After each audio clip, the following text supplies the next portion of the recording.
Elena, non-Muslim, by qualification teacher. Thank you very much for a very interesting lecture. I have one question. I find it immoral and vulgar for a Muslim to have more than one wife.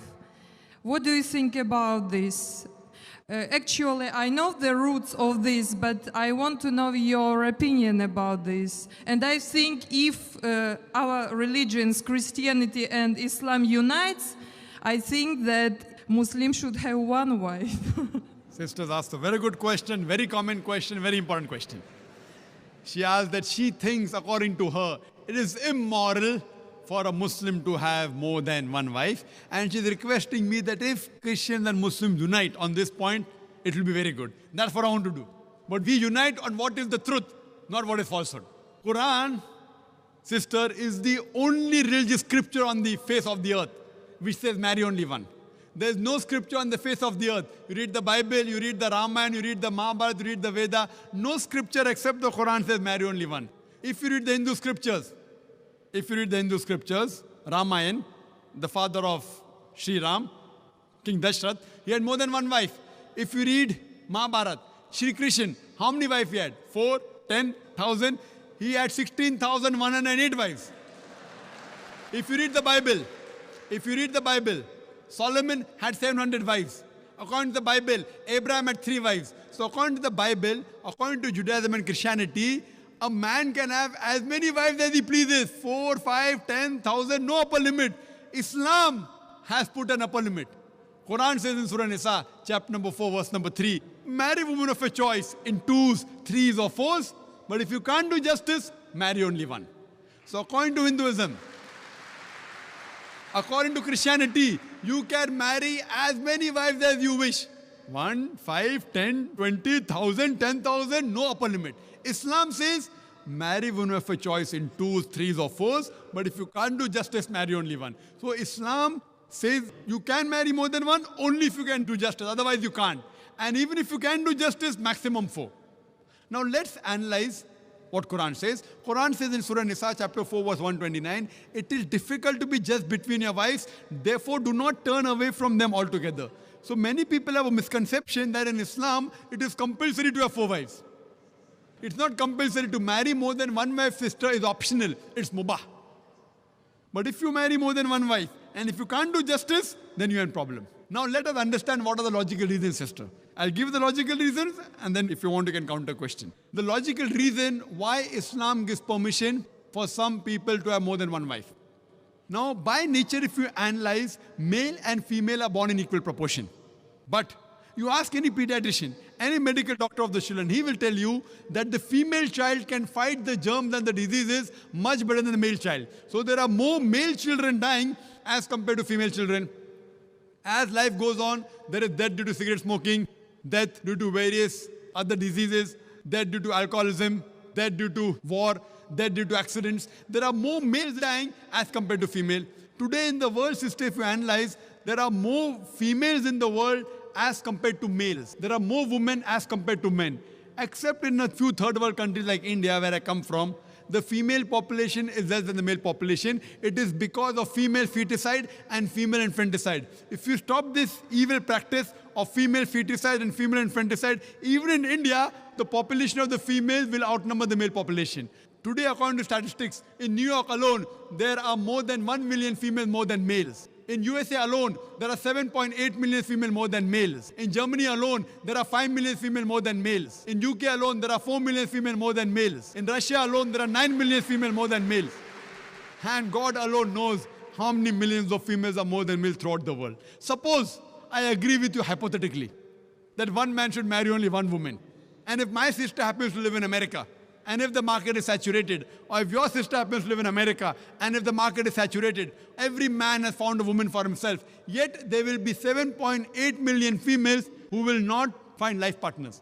The only option remaining for these 7.8 million females is that they either marry a man who already has a wife or become public property. People will say, public property? Zakir, such a harsh word. It is the most sophisticated word I can use. I can't use a better word than that. You either marry a man who already has a wife or become public property. There's no third option. So now if we analyze in USA, according to American statistics, a common American on average has 8 different sexual partners before he settles down with one. That means some may have 2, some may have 10, some may have 20. 8 different sexual partners before he settles down with one. And you can have as many mistresses as you want. 1, 10, 20, no problem. But legal wife more than one, it doesn't go down the throat. And you ask any modest woman, if a woman becomes the second legal wife of a man, she gets respect, she gets honor, she gets her rights. If you become a mistress, there's no honor, there are no rights, she's degraded. So Islam has the solution to the problems of humankind. Today, there are more women in the world than the men. According to me, Islam has permitted some men to have more than one wife so that the woman can live modestly. Otherwise, it's not possible. I do agree with you, sister. I do agree with you, sister, that a woman would not like to share a husband. I agree with you. That a woman would not like to share a husband, but no woman under normal circumstances would like a husband to marry one more woman. But the Islamic Sharia says, let a small loss take place to prevent a big loss. A good Muslimah, a good Muslim woman who knows the world scenario, she would not mind taking a small loss, that is sharing a husband, to prevent a big loss, that is making a sister becoming a public property. Yes, sister. Do you have any? I said immoral because if a woman has more than one man, she is a bad woman. But if a man has more than one woman, it's okay, yeah? That's a very good question. Sisters asked the question that if a man has more than one woman, he's a good man. No. If a man has more than one wife, no problem. But if he has more than one woman, even he's a bad man. Like in America, one man has got 4 mistresses, 5 mistresses, 10 mistresses. Even in India, he's a bad man. But if he has a legal wife, if he does nikah, if he marries her, gives her due rights, gives her mahr, equal time, equal justice, then he's a good man.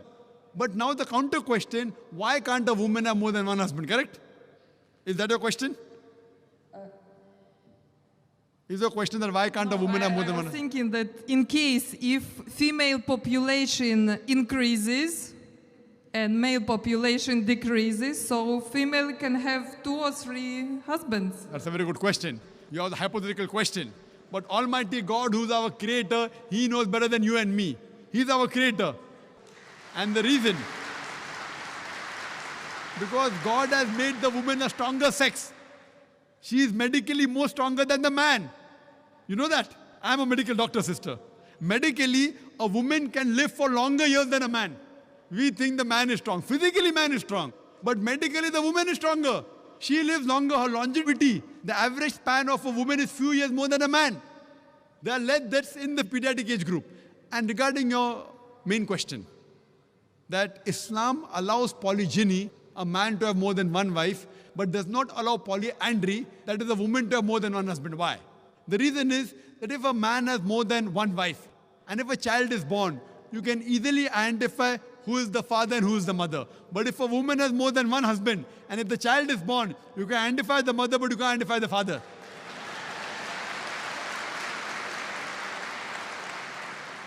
So if you go to admit your child in the school, what is the name of the father? You may have to give 2 names. Now we know that medical science is advanced. By DNA, genetic coding, we can come to know who the father is, but that is now, not in the past. Islam is there since time immemorial. And this is not the only reason. Furthermore, there are various other reasons. Man is biologically more sexual as compared to the woman. Thirdly, a man can do the role of a multiple husband as compared to women doing a role of multiple wives. Because she undergoes menstrual cycle, there are various psychological changes, which it will be difficult for her to do the role of multiple wives. And furthermore, today science tells us that if a man has more than one sexual partner, and if they're loyal to them, like if a man has more than one wife, more than one sexual partner, and if all of them are faithful to each other, the man does not, neither the woman develop any sexual transmitted disease. But if a woman has more than one sexual partner, if she has more than one husband, then the sexually transmitted disease will emerge. She will have that disease and she'll retransmit it back to the husband. So even medically, it is not good for a woman to have more than one sexual partner. Hope that answers the question.